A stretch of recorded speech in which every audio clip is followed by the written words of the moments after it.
Assalamualaikum warahmatullahi wabarakatuh. Halo. Apa kabar sahabat sejuta kisah? Mudah-mudahan selalu kabar baik yang kami terima dari Anda. Dan senang sekali kami bisa kembali hadir untuk menyuguhkan cerita-cerita misteri yang menarik untuk Anda simak. Seperti kisah misteri yang sudah kami siapkan kali ini, berjudul Jalur Winyit, Lereng Lelirang. Perkenalkan, namaku Dodi. Pengalaman waktu itu bisa dikatakan sebagai pengalaman yang mungkin tidak akan pernah bisa kulupakan selama hidupku.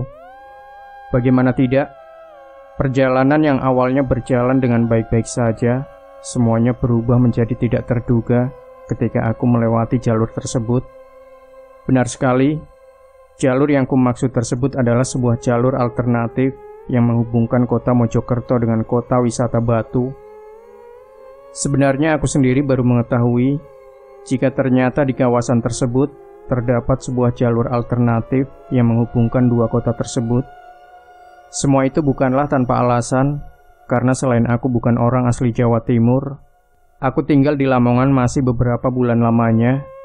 Karena sebelumnya, aku sebenarnya adalah seorang pemuda perantauan yang berasal dari sebuah daerah yang berada di Jawa Barat. Masih sangat teringat jelas di kepalaku kejadian waktu itu terjadi sekitar kurang lebih 5 tahun yang lalu. Waktu itu aku masih bekerja di salah satu perusahaan yang terletak di daerah Lamongan, Jawa Timur. Karena waktu itu ada urusan pekerjaan yang harus diselesaikan di luar kota. Akhirnya oleh pimpinan, akulah yang ditunjuk sebagai pelaksana kegiatan tersebut. Yang ku tahu, kegiatan tersebut akan dilaksanakan di kota wisata Batu, Jawa Timur. Tapi sayangnya, karena waktu kegiatan yang akan dilaksanakan pada keesokan harinya membuat aku mau tidak mau harus berangkat malam itu juga. Singkat cerita, setelah semua persiapanku telah selesai, akhirnya malam itu sekitar pukul 8 malam aku berangkat menuju kota tujuanku tersebut. Sebenarnya di awal perjalananku aku tidak sendiri dan ditemani oleh beberapa orang rekanku. Namun karena mereka harus pulang terlebih dulu ke daerah Mojokerto, akhirnya aku pun harus melanjutkan perjalananku ke kota Batu seorang diri. "Besok ketemu Pak Abbas, jam berapa mas?" ucap rekanku saat itu. "Jam 8 pagi Ren, besok banyak yang mau kubahas soalnya," jawabku sambil memulai perjalananku malam itu. "Oh ya mas, kamu tahu jalan ke kota Batu kan? Hati-hati lo ya." "Maaf kita nggak bisa nemenin," sahut rekanku. "Iya, nanti aku pakai Google Map kan bisa. Santai saja. Lagian kenapa sih kamu gak ikut berangkat sekarang?" ucapku. "Urusanku belum kelar di sini." "Oh ya, nanti anterin aku sampai Mojokerto ya mas. Besok siang aku baru berangkat ke kota Batu. Kita ketemu di sana," sahut rekanku. Dan setelah beberapa lama berjalan, akhirnya aku pun sampai di rumah rekanku yang ada di daerah Mojokerto. Sesampainya di rumah rekanku, malam itu aku masih sempat mengobrol dan berbincang-bincang hingga tanpa terasa waktu sudah semakin malam. "Waduh Ren, keasikan ngobrol jadi lupa waktu. Ya udah, aku berangkat dulu ya," ucapku sambil mulai masuk ke dalam mobilku. Singkat cerita, malam itu akhirnya aku pun memulai perjalananku ke kota Batu seorang diri. Setelah mengisi bahan bakar di salah satu pom bensin yang ada di situ, aku pun mulai membuka ponsel dan membuka aplikasi Google Mapku. Dan selanjutnya aku ketik alamat yang memang sedang aku tuju tersebut. Namun anehnya, ketika aku melihat rute yang ditawarkan Google Map kepadaku, malam itu aku melihat sebuah rute alternatif yang terlihat memotong jalan yang bisa sampai ke tempat tujuan dengan lebih cepat. Wih, kalau lewat jalur alternatif ini, aku bisa sampai lebih cepat nih kayaknya, pikirku dalam hati dengan melihat ke arah ponselku.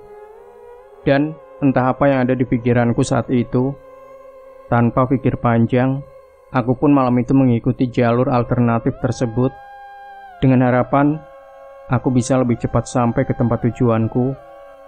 Hingga akhirnya cerita ini pun terjadi. Selama perjalanan, awalnya semua nampak biasa-biasa saja. Jalanan yang sesekali menanjak dengan berdirinya beberapa rumah yang ada di kiri dan kanan membuat waktu itu pikiranku menjadi sedikit lebih tenang. Meskipun sebenarnya kondisi lalu lintas malam itu sudah sangat sepi, dengan tidak adanya satupun kendaraan yang terlihat warawiri. Waduh, jalur ini sepi banget, pikirku dalam hati sambil melirik ke arah jam tanganku yang sudah menunjukkan pukul 1 dini hari. Dan akhirnya, setelah beberapa saat aku berjalan, aku pun mulai curiga jika jalur yang akan kutempuh tersebut adalah sebuah jalur yang berada di kawasan hutan. Semua itu tentu saja bukanlah tanpa alasan. Jalur yang semakin menanjak dan gelap dengan tinggi pepohonan yang tumbuh dengan lebat sudah cukup membuat aku menyimpulkan jika malam itu aku berada di kawasan hutan atau berada di sebuah lereng pegunungan.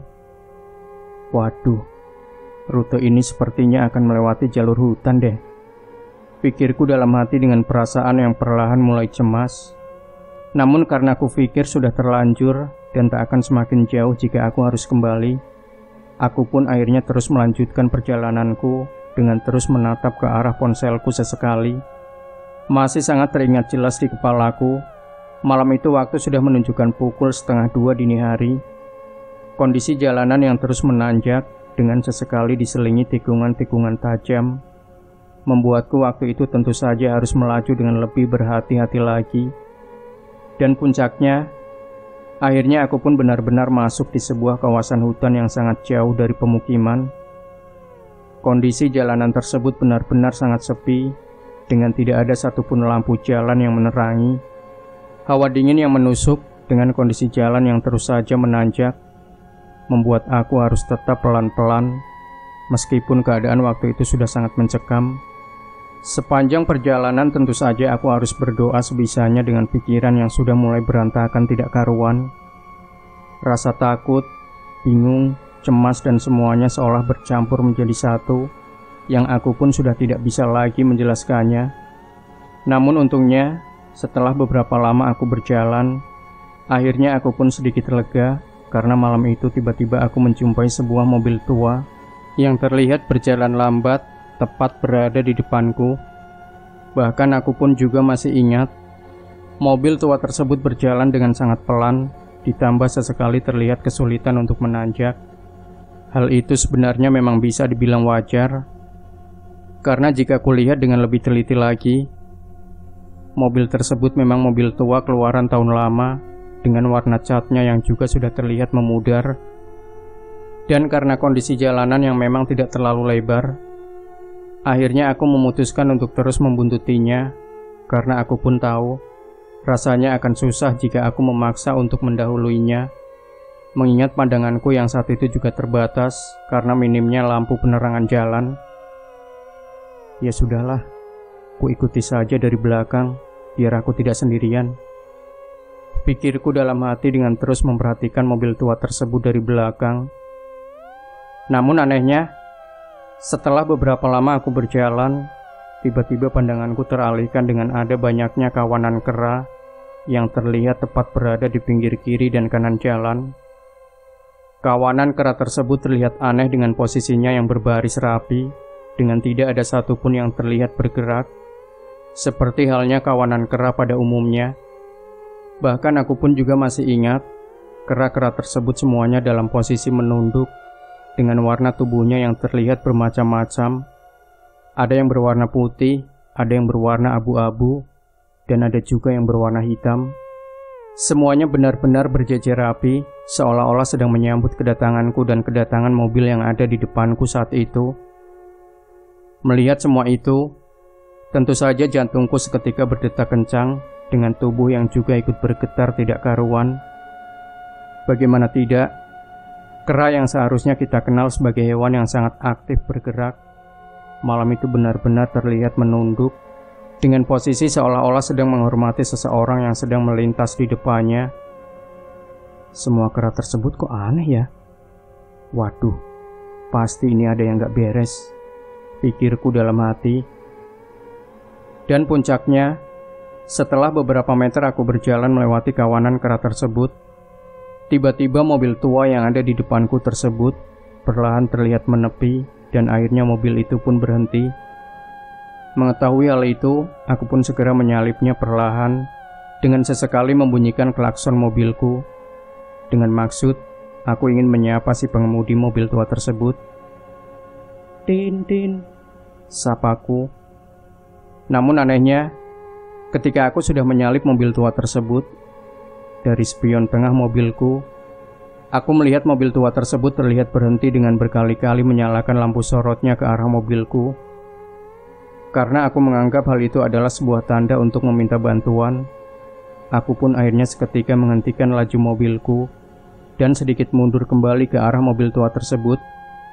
Dan dengan tetap menyalakan mesin dan lampu mobilku, aku pun akhirnya turun dari mobilku dan berjalan menuju ke arah mobil tua tersebut yang kini sudah terlihat dalam keadaan mati. "Mobilnya kenapa, Pak?" teriakku sambil berjalan pelan ke arah mobil tua tersebut. Namun karena aku tidak kunjung mendapatkan jawaban, akhirnya aku pun terus saja mendekati mobil tua tersebut dengan mengarahkan lampu senterku yang bersumber dari ponselku. Dan anehnya, setelah langkahku sampai tepat di pintu pengemudi dan kuarahkan senterku ke arah dalam mobilnya, jantungku seolah-olah terasa berhenti berdetak. Tubuhku bergetar dengan keringat yang juga seketika keluar bercucuran. Bagaimana tidak, malam itu dengan mata kepalaku sendiri, aku tidak melihat adanya siapapun di dalam mobil tua tersebut.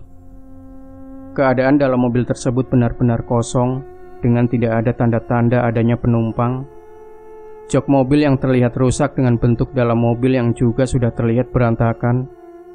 Rasanya tidak mungkin jika mobil seperti ini masih bisa digunakan. Loh, mobil ini kok jadi rusak gini sih? Terus, itu tadi yang jalanin siapa dong? Pikirku dalam hati dengan terus memperhatikan bagian dalam mobil tua tersebut.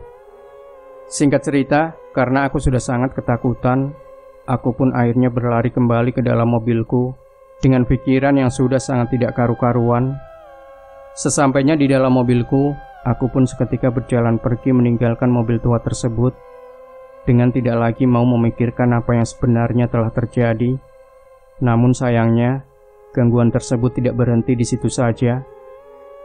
Karena kondisi jalanan yang semakin lama semakin menanjak, aku pun akhirnya kembali mengalami hal yang tidak masuk di akal.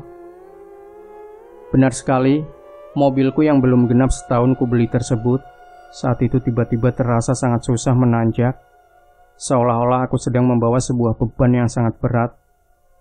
Padahal aku pun tahu, di dalam mobilku saat itu tidak ada siapapun selain aku. Dan karena malam itu aku masih kebingungan, akhirnya aku pun terus memaksa mobilku untuk berjalan. Meski aku pun juga tahu, mobilku saat itu sepertinya sudah tidak kuat lagi untuk berjalan. Kok aneh sih? Kok tumben gak kuat nanjak? Ini kan mobil baru. Biasanya tanjakan segini enteng loh tarikannya. Pikirku dengan terus menginjak pedal gasku. Dan puncaknya, akhirnya malam itu mesin mobilku pun mendadak mati dengan diiringi bau gosong dari dalam mobilku yang tercium dengan sangat kuat. Mengetahui hal itu, kebingunganku pun semakin menjadi-jadi. Aku terus saja menoleh ke kanan dan ke kiri, dengan keringatku yang tidak henti-hentinya kembali keluar bercucuran. Dan akhirnya di tengah-tengah aku masih kebingungan, tiba-tiba malam itu aku melihat sosok kakek-kakek yang berjalan pelan menyeberang tepat di depan mobilku yang saat itu dalam keadaan mati.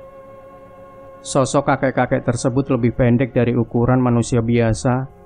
Tubuhnya yang membungkuk dengan tongkat kayu yang terlihat ada di tangannya sudah cukup membuat nafasku malam itu seolah-olah seketika terhenti begitu saja. Mengetahui hal itu, rasa takutku seolah-olah sudah tidak lagi bisa kutahan. Tubuhku bergetar hebat dengan nafasku yang seketika sulit untuk kuhembuskan. Bahkan hingga saat ini, detik demi detik malam itu tidak akan pernah bisa aku lupakan. Rasa takut waktu itu sampai saat ini seolah-olah masih bisa kurasakan. Namun syukurnya, malam itu sosok kakek-kakek tersebut sama sekali tidak menoleh ke arahku. Dia berjalan pelan dari arah kanan dan melintas ke arah kiri dengan terus menundukkan kepalanya, seperti halnya orang yang sedang menyeberang jalan pada umumnya. Singkat cerita, setelah sosok kakek-kakek tersebut selesai melintas, mobilku yang sebelumnya susah dinyalakan Malam itu tiba-tiba dengan mudah kembali bisa dinyalakan seperti sedia kala. Dan setelah mobil menyala, aku pun kembali menginjak pedal gasku. Meskipun mobilku masih berjalan dengan sangat pelan, tidak seperti biasanya. Akhirnya setelah berhasil melewati tanjakan tersebut, malam itu aku melihat adanya 2 jembatan besi yang sepertinya menjadi penghubung jalanan ini. Di jembatan pertama aku kembali melihat sebuah pemandangan yang sangat mengerikan. Malam itu, dengan mata kepalaku sendiri, aku melihat ada seseorang wanita yang sedang berdiri tegak namun tidak menghadap ke arah jalan. Sosok wanita tersebut menghadap ke arah bawah jembatan dengan tidak sekalipun menghiraukan aku yang sedang melintas di jembatan. Mengetahui hal itu, aku pun mencoba tidak menghiraukan dengan tatapanku yang terus fokus ke arah jalanan, sambil mulutku yang terus berdoa tidak karuan. Tapi sayangnya, ketika aku baru saja sampai di jembatan kedua, malam itu aku kembali melihat adanya sesosok laki-laki dan perempuan yang berdiri tepat di pinggir jembatan. Meskipun aku tidak terlalu jelas melihat bagaimana bentuk wajahnya, yang jelas kedua sosok tersebut tidak mengenakan pakaian sama sekali. Dengan suara tawanya yang terdengar jelas seolah-olah sedang mengejekku kegirangan. Dan tidak berhenti di situ saja. Malam itu aku juga tiba-tiba mencium bau bangkai yang sepertinya berasal dari dalam mobilku. Mengetahui semua itu, aku pun seketika mempercepat laju mobilku dengan tidak sekalipun menghiraukan apapun yang ada di depan mataku saat itu. Namun sayangnya, semuanya tidak berhenti di situ saja. Beberapa saat setelah aku melewati kedua jembatan tersebut, jalanan yang ada di depanku saat itu tiba-tiba dipenuhi dengan kabut yang sangat tebal. Bahkan saking tebalnya kabut itu, kondisi jalanan saat itu bisa dikatakan hampir sama sekali tidak terlihat. Lampu sorot yang tidak mampu menembus tebalnya kabut waktu itu membuat aku harus semakin memperlambat laju mobilku dengan rasa takutku yang sudah tidak lagi bisa dijelaskan dengan kata-kata. Dan puncaknya, setelah beberapa lama aku berjalan menembus kabut, tiba-tiba napasku kembali terasa seolah-olah berhenti. Tubuhku gemetar dengan mataku yang juga seolah tidak percaya dengan apa yang ada di depanku malam itu. Bagaimana tidak, malam itu jalanan yang sebelumnya ku lalui dari arah Mojokerto tersebut, waktu itu tiba-tiba mendadak menjadi buntu. Di depan mataku hanya ada rerumputan liar dengan tidak adanya lagi jalanan aspal yang sebelumnya menemani perjalananku. Benar sekali, jalanan aspal tersebut seolah-olah tiba-tiba menghilang dan berhenti tepat di tempat mobilku berhenti saat itu. Mengetahui hal itu, aku pun seketika lemas dengan rasa takutku yang juga sudah tidak bisa lagi kujelaskan. Dan tidak hanya itu, sinyal aplikasi Google Map yang menghilang ditambah kabut yang semakin lama semakin tebal, rasanya benar-benar melengkapi penderitaanku di malam itu. Dan singkat cerita, karena aku sudah tidak tahu lagi harus berbuat apa, akhirnya aku memutuskan untuk tetap diam di dalam mobil hingga esok pagi, dengan harapan agar aku bisa melihat keadaan sekitar sambil menunggu kabut tebal yang turun tersebut bisa sedikit berkurang. Tapi sayangnya, ketika aku masih diam di dalam mobil, gangguan dari makhluk halus tersebut semakin lama seolah semakin banyak saja. Malam itu, dari dalam mobilku, aku mendengar banyak sekali suara riuh ramai, seolah-olah malam itu aku sedang berada di tengah-tengah keramaian. Padahal nyatanya, malam itu aku tidak melihat apapun selain kabut tebal, ditambah dengan kegelapan. Dan tidak berhenti di situ saja. Malam itu aku juga mendengar suara orang warawiri di sekitar mobilku. Suara orang tertawa, suara tangisan, dan tidak ketinggalan juga sebuah lemparan batu yang diarahkan ke arah kaca samping, belakang, dan depan mobilku. Malam itu, ketika aku berhenti dan bertahan di dalam mobil, aku benar-benar diteror habis-habisan oleh makhluk halus yang ada di situ. Tidak hanya dalam bentuk suara, waktu itu aku juga sempat melihat adanya sosok wanita tua yang terlihat sedang duduk-duduk tepat di bagian depan mobilku. Namun karena aku sudah tidak kuat lagi melihat dan merasakan semua itu, aku pun akhirnya hanya diam sambil memejamkan mata dengan mulutku yang tidak berhenti memanjatkan doa sebisanya. Dan puncaknya, Akhirnya semua itu dapat kulewati dengan keadaan baik-baik saja.